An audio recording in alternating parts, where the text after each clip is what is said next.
بسم اللہ الرحمن الرحیم۔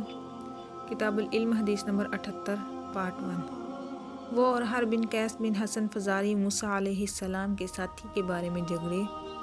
اس دوران میں ان کے پاس سے ابی بن کعب گزرے تو ابن عباس رضی اللہ عنہما نے انہیں بلا لیا اور کہا کہ میں اور میرے یہ ساتھی موسیٰ علیہ السلام کے ساتھی کے بارے میں بحث کر رہے ہیں، جس سے ملنے کی موسیٰ علیہ السلام نے اللہ سے دعا کی تھی کہ آپ نے رسول اللہ صلی اللہ علیہ وسلم کو کچھ ان کا ذکر فرماتے ہوئے سنا ہے۔ ابی نے کہا کہ میں نے رسول اللہ صلی اللہ علیہ وسلم کو ان کا حال بیان فرماتے ہوئے سنا ہے۔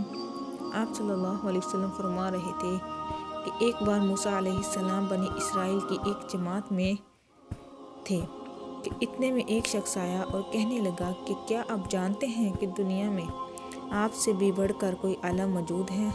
موسیٰ علیہ السلام نے فرمایا کہ نہیں۔ تب اللہ تعالیٰ نے موسیٰ علیہ السلام پر وحی نازل کی کہ ہاں، ہمارا بندہ خضر علم میں تم سے بڑھ کر ہے۔